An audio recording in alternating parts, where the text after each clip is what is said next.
Assalamu alaikum. Welcome to the Life Show with Musart. Today I am joined by Nusrat Zamir, who is a community activist. She was a sufferer herself of domestic violence, but now she has used that to triumph through empowerment, and she's empowering other women. Assalamu alaikum. Wa alaikum assalam. Thank you so much for coming. Thank you for having me. Mashallah, your journey is quite inspiring, and she's actually award-winning community activist. Actually, I completely forgot. Tell me how you got that award first, because I'm so jealous. No, don't be. So I set up a group for local Asian women back in 2014. Right. And it was set up based on my own personal experiences and the feelings of isolation that a lot of women have after having a baby, because a lot of us leave our careers and, you know, sort of leave our usual routine.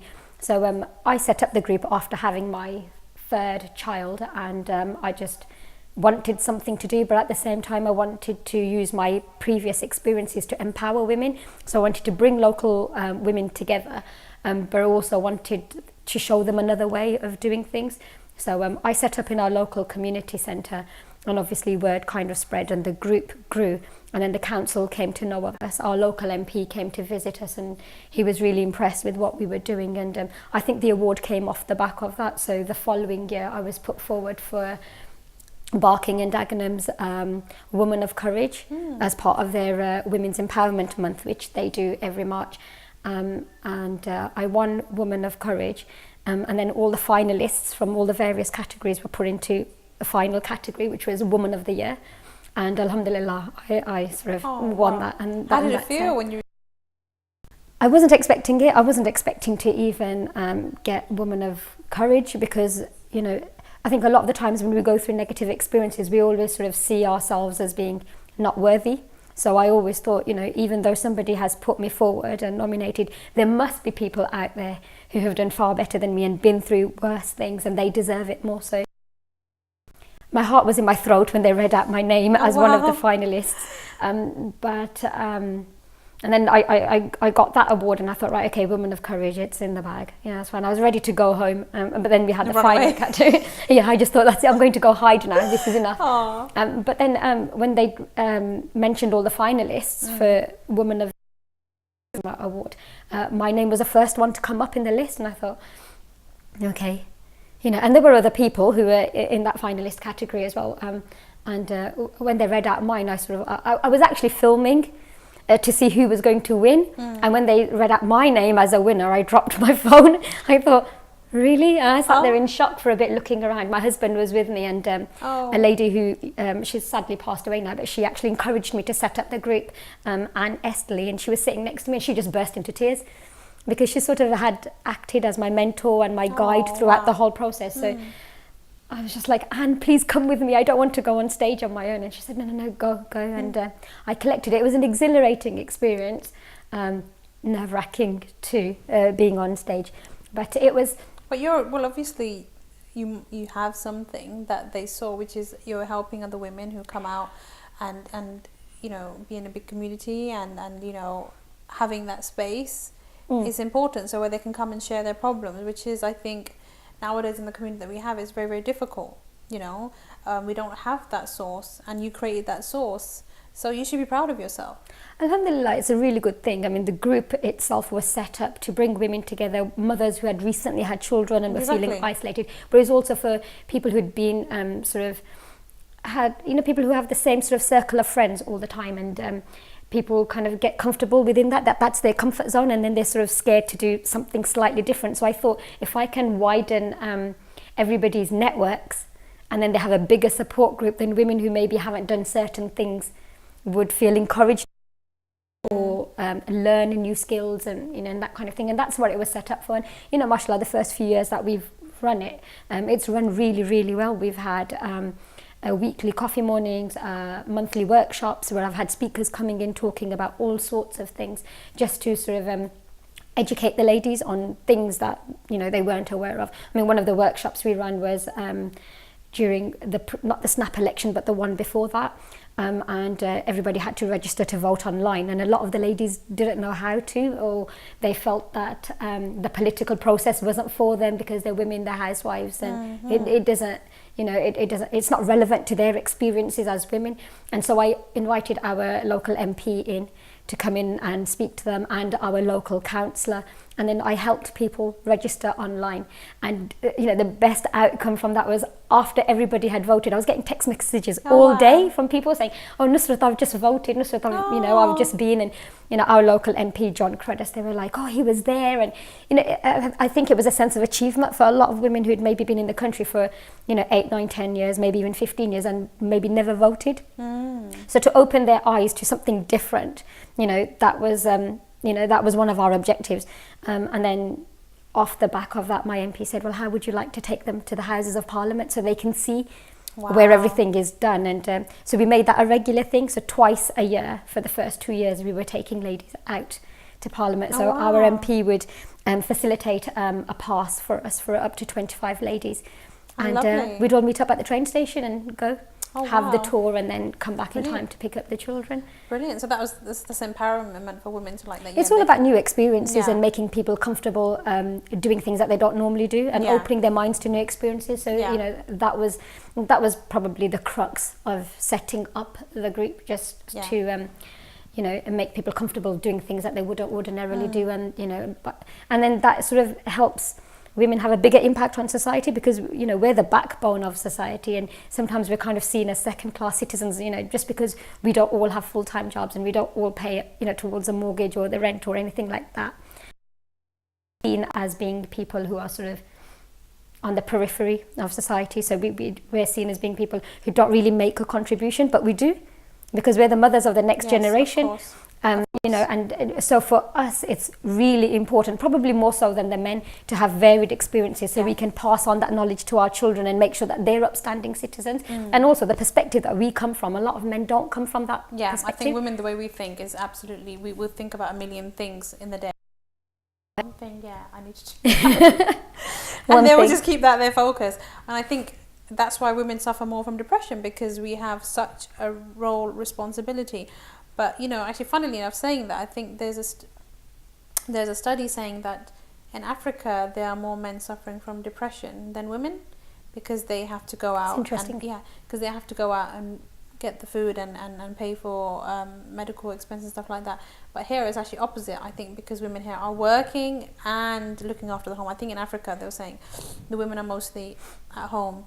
They don't have to worry about the funds. They're just there to cook and clean and whatever, and that's not their stress. And I think men are taking it more mentally and suffering from high anxiety and depression.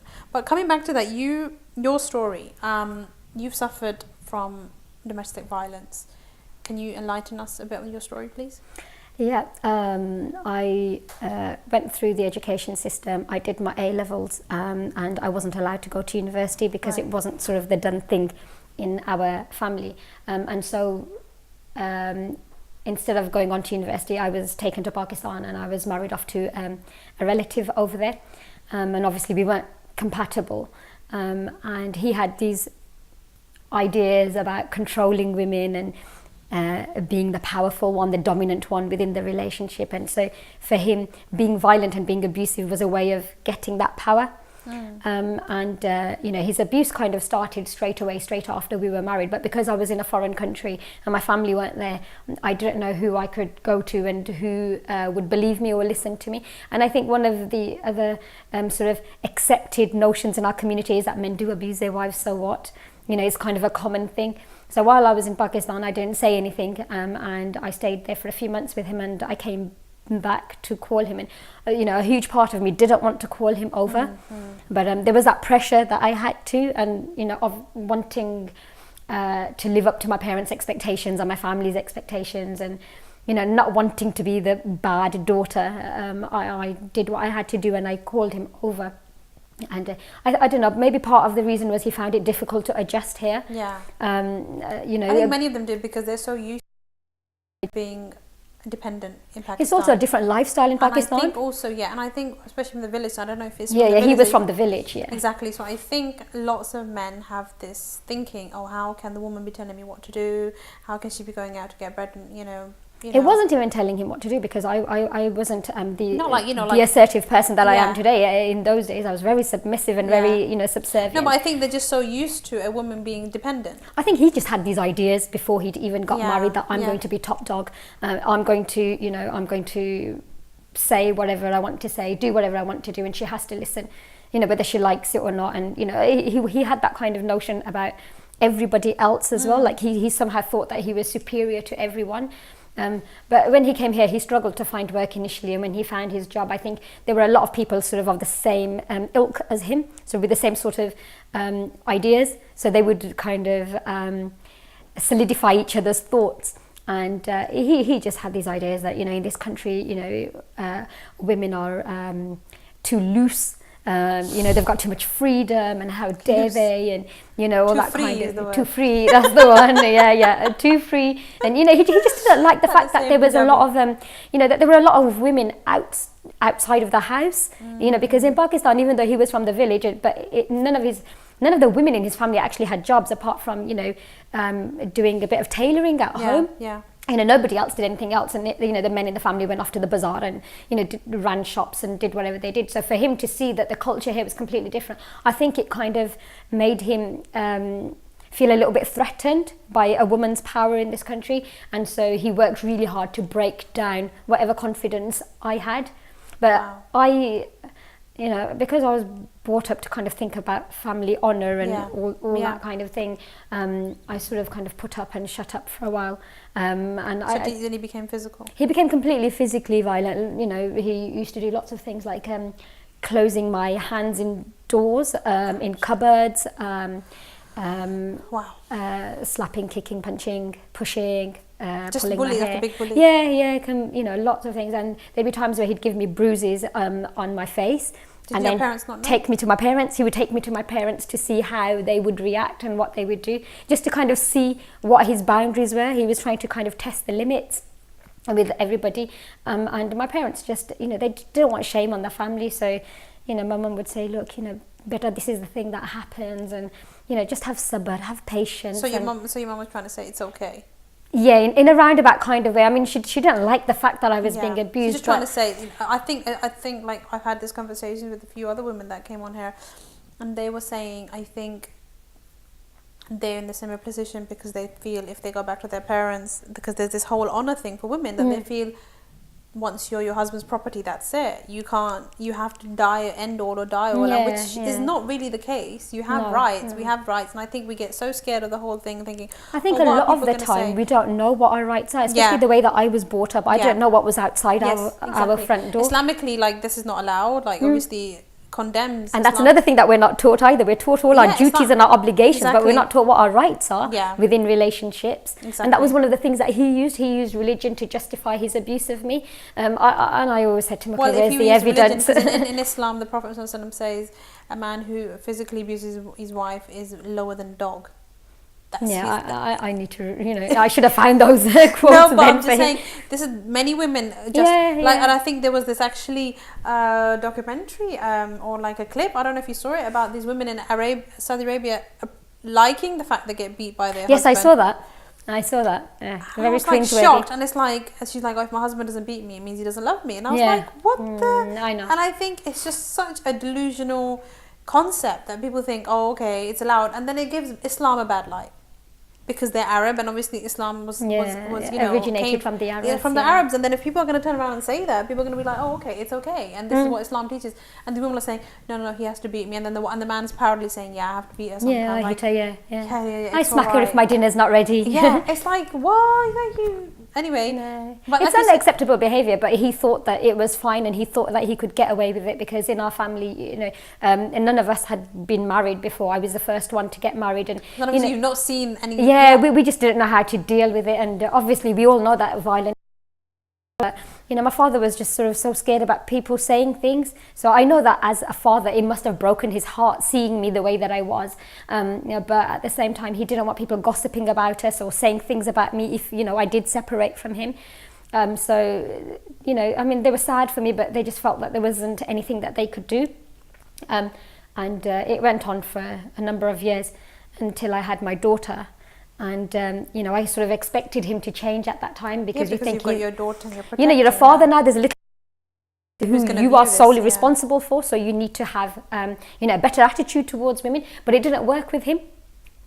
And he was very, very controlling with what he spent on the home and what he spent on her, and most of his money was going back to Pakistan.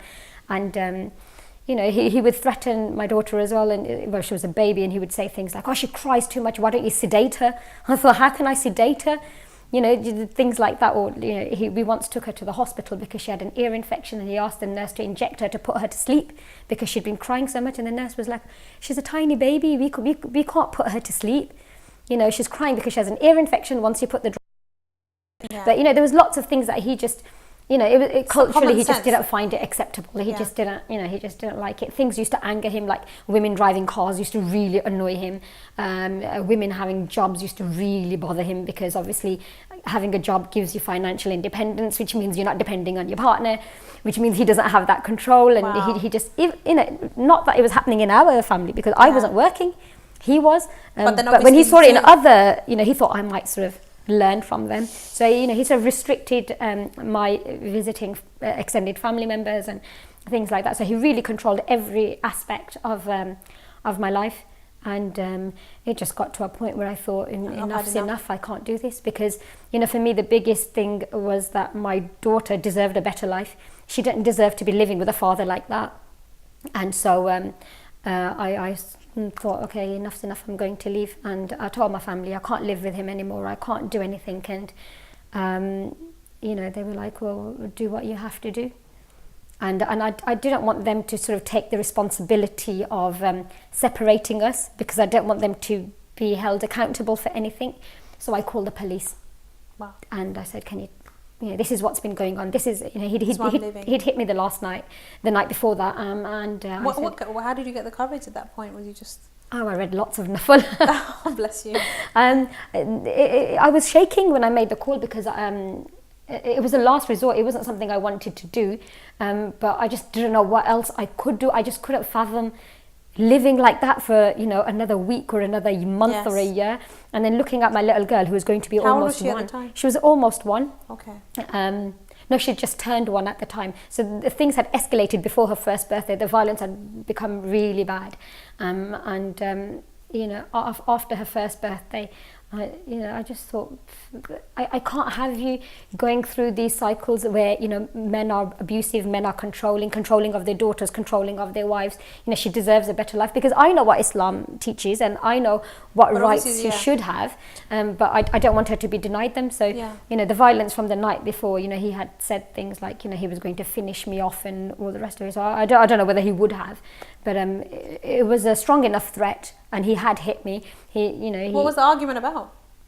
My daughter had something really stupid. My daughter had an appointment to have an injection. In the first year they have quite a few injections, so she had to so she had to go for a vaccination at the local health centre. I wasn't allowed to leave the house on my own. And my mother was busy, so I'd text my cousin to say, would you like to walk up with me to the health centre, and we'll give her the injection. And she'd text me back while he was eating. I texted her earlier in the day, and I think she was at college or something. And when she'd come home and seen it, she replied saying, yes, I'll come to your house at whatever time, and then we'll go up there together. And he just said, oh, I don't think it's her, I think it's a guy. And I said, well, it's not. Why don't you ring her mum and find out? Here's my phone, ring them. And he said, no, I'm not going to ring them, but I'm pretty sure it's a person. And so he made all of these accusations, and I said, well, you're mad. And I tried to say, it's nothing like that. It is all about our daughter. She needs her injection. And my cousin's coming. He was just basically trying to shut down any form of you to have any form of communication with outside world. With anybody. He'd broken my relationship with my parents already. Wow. So my parents were very reluctant to visit me because of the things that he'd argued with them about certain things. So my siblings they thought we don't want to add fire to the situation. Well, they just thought we'll leave them to it, and he's being difficult, and we don't want to aggravate the situation. So they'd kind of taken a sidestep, and she was going to come with me, and he kind of escalated that situation, turned it into something else, started hitting me. I started screaming, banging on the neighbour's wall, thinking somebody might come and knock the door and he'll stop, and he didn't. And I remember I was screaming, and he put a shoe in my mouth to stop me from screaming. And he was actually eating at the time, and the discussion started. It escalated into an argument, became a brawl. My daughter was in my lap, and she got hit as well because he didn't really care what he was doing with his fists. So she was screaming and crying, and I just thought, I'm not having this anymore. Yeah. This is the last round. I remember my health visitor saying to me, Nusrat, you need to make that decision. Yeah. You need to decide when the next step is the next slap is a last slap. Yes. And in my mind, sometimes I would, get to that point and I think, right, that's it now, he's hit me today, no more. But then I wouldn't do anything. But on this occasion, I thought, right, no, I'm going to do something now. This is it. This is the last. So was he arrested then straight? Yeah, he left for work the following morning. And I locked all the doors after he'd gone and made sure the windows were closed. So and he had obviously a... Did you change the locks and everything? No, the lock stayed the same, but I could sort of bolt them from the inside. So even if he did use his key, he couldn't come in. But he wasn't due to come back until the evening. And that's when you called the police? Yeah, and then I called the police. Yeah, I called the police, and I didn't ask them to come and arrest me. I actually said to them, hypothetical situation, what would you do? And they said, are you Nusrat Zamir? And I said, yes. Blah, blah address. I said, yes. They said, you're already on our system. Because when I was pregnant with my daughter, I had bruises on my body, obviously. So a hospital had picked up on those things. And prior to that, I had spoken to a social worker before I'd given birth to my daughter. And you told them the situation? And yeah.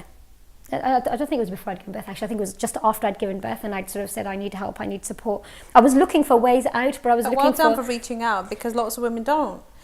They would just stay there and suffer and I think suffer. I have to thank my friends for that, because I had a small group of school friends who, despite however difficult it was to get in touch with me, they would still try to. So they would come to my house when they knew he was at work, and I would let them in and they would speak to me, and they would bring leaflets and phone numbers and tell me that they'd done some research and I was entitled to this support, not financial, but personal support. You can get such and such, and restraining orders and all that kind of thing.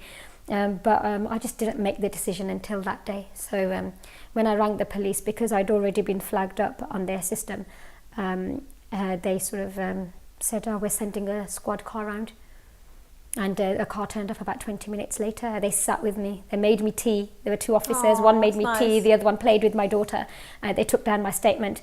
They kept saying to me, come on, let's go to hospital and let's get you checked out. And I just didn't want to leave the house. So there were lots of things that I told them, but then I said, don't put it in my statement, because there's still that fear that, you don't want to say, you want to resolve it. You don't want to. Yeah. Well, I wanted to be rid of him, but I didn't want him to be in too much trouble as well. I don't know why I was protecting him, but I just didn't want him to be in too much trouble. I think you just wanted to leave and just as long as I was safe, I didn't really you didn't want to look back. And I think, well, obviously that was probably a part of your duty as a wife. You were protecting him probably. You didn't want him to get in trouble. And then so he obviously. He came home around about 4:30, 5 o'clock, put his key in the door, and we heard the key. And the two officers said to me, is that him? And I said, yeah. So they said to me, go in the other room and close the door, and no matter what you hear, don't come in. So I went in. The other room was the kitchen, so I went in and I closed the door. And I heard him walk in, and I heard him put his lunchbox on the table. Did he see them? Yeah, he must have done, because he walked in and then I heard him say hello. And I could tell his voice was a bit shaky. And they said, are you so-and-so? And he said, yes. And they said, do you know why you're here? And I don't think he responded. And they said, oh, well, we're arresting you. Did he know? Was he speaking well English by then? He could speak English. He was a BA graduate from Pakistan. It's not that he was completely uneducated. He was educated. So when they said to him, do you know why we're here? I don't think he said anything. And they said, well, we're arresting you for, whatever, assault, I think they said. And then there was a scuffle. So I'm assuming he tried to run away or run somewhere or do something. I heard a scuffle. And then there was silence. So I opened the door and there was nobody there. And my front door was open. All the doors were open throughout the house. I could see outside onto the street, and there was no one. So I came in, I closed all the doors and sat down thinking, oh my God, my house is empty. And a few minutes later, one of the officers came because she'd left her bag. She came in to pick up her bag. She not tell you what she said to me, he's in the car. He put up a bit of a fight, but we restrained him, we handcuffed him. He's in the back of the car now, and somebody will call you later today to let you know what's going on. And I think they called me later that evening at some point to tell me that he was in custody, he was going to spend the night in a cell, and then he would be taken before magistrates in the morning, and then the likelihood was that he was going to be bailed. But his bail conditions would be that he couldn't come anywhere near me, my house, or my parents' house. I can't remember what the radius was, but there was a radius that was set on him. And that's it. That was the beginning of the end for that relationship. Obviously. But then obviously mashallah, then you've moved on and got married again. Yes, a few years later. So obviously then you must have been going back and forth to the courts of there was lots of court processes, divorce and in terms of the assault. I wasn't part of that. I had given my statement and CPS kind of took over and they dealt with that. So he wasn't given a custodial sentence, he was given community service and he had to pay a fine, so he got off quite lightly. Because in those days domestic violence wasn't a big thing. We're going back, he was arrested in 2004, January 2004, so it was a long time ago, and they weren't sort of hot on the case of these things, but nowadays obviously it's completely different. But hats off to the way they reacted at that time, and even if they took your statement in and they took the action, hats off to the Metropolitan Police for that. But even afterwards, every time he broke his bail conditions, and I went to the police station, my nearest police station, to tell them that he'd broken the conditions, and I had to keep a log of every time he tried to contact me. Every single officer that I met was absolutely amazing, male and female. They were absolutely amazing. There was so much support, they were so friendly, they were so accommodating, and if I said to them things like, I can't come at this time because I've got to put my baby to bed, they'd say, well, okay, welcome to you. Oh wow. And sometimes I'd say, I'm not sleeping at my own house because I'm too scared, I'm sleeping at my mother's. They'd say, that's fine, welcome to your mother's. Oh wow. So they would come wherever I wanted them to come, and they would come at a time that was convenient for me. That's what you need, exactly. They were brilliant because he broke his bail conditions so many times. Was he trying it was ridiculous. Was he trying to say sorry? And I think he was trying to convince me to drop the case. And he was being apologetic, but I don't think it was a sincere apology. Was he trying to get back with you? Yeah, I think that's what he wanted. I think he saw it as a beizati that he had been arrested, and the whole shame and honour thing again. And so he sort of thought, let's just put an end to it all. He just thought I was being stupid and dramatic, and women don't do this kind of thing, and can you please stop now? And this is enough. And let's get back to the way that things were. Yeah. And so, the police were absolutely brilliant. But I did have to go to court afterwards, after all of that, because he wanted custody of our daughter. He wanted to take over the family home.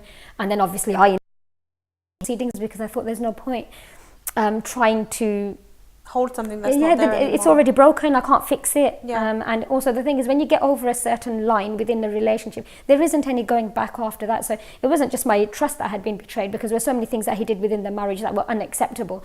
It was just the fact that the life that he was offering wasn't a life that was acceptable to me, and it wasn't a life that I wanted for my daughter. So for me, Well, you tried to live with him for Yes, I tried for about 5 years, and it didn't work out. Yeah, and if it's not working, then and at the end of the day, like when it comes to physical abuse, that's physical, emotional, financial. No, but exactly, lots of women do even get emotionally abused. Forget the physical part. Yeah, and even financial abuse. I mean, that's so subtle, and people don't even realise that they're being financially abused. If I know so many women who will be suffering emotional, physical, and financial abuse, where the women are doing everything just to please their husband. Yeah. And he turns around and treats them like dirt. Rubbish. Yeah. Basically, and it really breaks my heart. And it's like, this woman, at the end of the day, she's a mother. You have a mother. Is this how you would treat your own mother? Would you like? You have sisters. Is this how you want your sister to be treated? And it's like, why are you doing this? Why is it acceptable there? Why? Oh, because because you sleep with her? Is that why? You have that right? No, it shouldn't work like that. No, they have no respect for the ladies, I think, and I feel sorry for these men, and I think actually I feel sorry for them that they have this thinking, and they need, I think, like. They need guidance. They need some advice. No, they need to go to a rehabilitation centre. Yes, exactly, to sort their brains out, because this is going to wreck them as a human being, because karma comes back badly, first of all, and second of all, their children. What are you like? And I'm so happy that you came out, because lots of women don't. They continue to suffer, and they will continue to have more children and children. I was advised to do that. I was advised to have more children with him, and then he might settle. But Nusrat, any man, if he has a bit of morality, as soon as he has a daughter, I've seen many men change instantly overnight as soon as they have a daughter, because they think, you know what, she's a woman. My wife. So then they realise their own mistakes. Many men have turned around their lives, accepted that. It didn't work with this one. Well, it didn't unfortunately, work, obviously. Yeah, and it's just quite saddening because at the end of the day, you're ruining 2 lives, you're ruining 3 lives or 4 lives or 5 of the kids, when the more kids come in the picture. So well done for breaking through. And on top of it, now you're helping other women. Yeah, it's always important to turn a negative experience into something and, positive. And I'm, like I mentioned before, Nusrat has married again, mashallah, and she has kids. And, you have a beautiful marriage, you have a lovely husband. And tell us a bit about that, because lots of women would not take that step. They'll be like, you know what, I've had one man and he beat I thought the same. Yeah, I can't emotionally accept another man again because you're emotionally damaged. Yeah. It's more than being emotionally damaged. I think you just kind of don't have that trust anymore. Yeah. You just don't have that trust. You don't have that confidence because they've broken you down so much. Part of you thinks you're not worthy of another man. And you're going to think the same man's going. The next. Everyone's going to do the same thing to you. Exactly. But so for me, well, for a good 2 years, I just thought, no, I'm not going to do it. I'm happy by myself. And if I feel like more children, I'll foster or I'll adopt or I'll have lots of cats, which I did have. And I'd do those kinds of things. And I didn't need a man. I went back to university. I did my degree. But as my daughter was getting older and everybody else had a dad and a mum, she didn't. So people would, in school, children would say to her, is your daddy coming to the assembly today? My daddy is. And she'd come home and say, well, she was at nursery, preschool and nursery at the time. And she'd say, oh no, I haven't got a daddy. And then she'd come home and say, Mummy, how come I haven't got a daddy? And one day we were all having dinner with my father and my brother and everybody. And while we were eating, she just said, Mummy, you're so big and you got a daddy and I'm only little and I haven't got a daddy. Aww. And we all sort of choked on our food, all of us around the table. And my dad said to her, well, baby, I'll be your daddy. And she said, well, how? She was 4, I think. And she said, how can you? Yeah. She said, how can you? You're my mummy's daddy. So then my brother said, she said, you're my nanu. And then my brother said, well, better I'll be your daddy. And she said, well, no, you're my mummu. Oh, wow. And 4-year-olds got such high intelligence. And then, I just thought, okay. Then I began considering it. And then, some of my well-wishing relatives did take me aside and said, look, while she's little and while she's asking for a father, give her a father, because as she's older, she'll find it very difficult to accept, another man into the fold. And so that's when I started thinking. And during Ramadan, when we'd all be doing our tarawih and doing our prayers, my mum used to say to her, whatever you want, ask Allah ji, because he'll listen to children. So we have a picture of her on her prayer mat, standing up doing dua, and she was actually asking for a daddy. So she did that a lot while she was little. And then my friend said, look, you're coming to the end of your degree and you want to do all these other things. You need to settle down, they said, why don't you consider it? Even if you don't do it for yourself, consider it for her. And then I thought, okay, fine, I'll start looking. So I started looking and I met him. Oh, mashallah. You have a beautiful relationship. You've got more kids. Well, we have 2 more children now. So I have 3 daughters. So did you not have that problem at the beginning of, is he going to be like my first husband, etc.? When I was searching, I did think... The fears must have come I did up think again. it was something that played on my mind a lot. But I think it's really important to let go. Well done. And I sort of let go and I left everything up to Allah. And I was like, you know what, do what's best for me. I'll leave it up to you. And there were a few frogs along the way. Has that. There were a few frogs. And then when I was introduced to him, and he always says that he knew I would be his wife from the first conversation that we had. And I didn't. I didn't think he was the one at that first conversation, but he thinks that, he had that feeling straight away. And we talked for nearly 2 or 3 hours, I think, and we had a lot in common. He'd been married before, so that's good. And he was a single dad, yeah. And he'd had very similar experiences growing up, and so we had so much in common, and we just sort of hit it off, and here we are today. That was it. And then when I introduced him to my daughter, when I was sure about him, I introduced him to my daughter, and she loved him. Wow. She absolutely loved him, and he was so doting. Like Allah Ta'ala says, after every hardship comes ease. So yeah, mashallah, it worked out really well. I mean, it could have easily gone the other way, but I just think, alhamdulillah, it all worked out for the best. There were a few hiccups along the way, but overall, he is probably the best person to be with me. Oh, mashallah. Yeah. So what advice would you give to women who would say, oh, I'm scared to get married again because I've been through domestic violence and stuff like that? Heal yourself first. Learn to love yourself. Make yourself a priority first. Do the things that you've always wanted to do for yourself first. And then the right person will come along. obviously, you know, start the search, tell people that you're looking, so that other people, you know, everybody has networks, you see, so kind of word spreads. Yeah. And then people say, well, what about this person or this person? And then, you know, it's up to you. You can make that choice. Yeah. But it's very, very important to heal yourself. A lot of women find it difficult to get into another relationship because they're still hurting. Yeah. And you have to stop your own pain. So you have to learn to deal with it. You know, some people go through counselling and other forms of therapy. You know, and some people just kind of change their whole circle of friends or where they're living and, you know, that kind of thing, so that they can just be who they really are.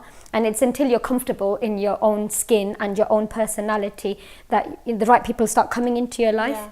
Like if you've still got negative and toxic people around you, they're going to inhibit the kind of opportunities you'll have.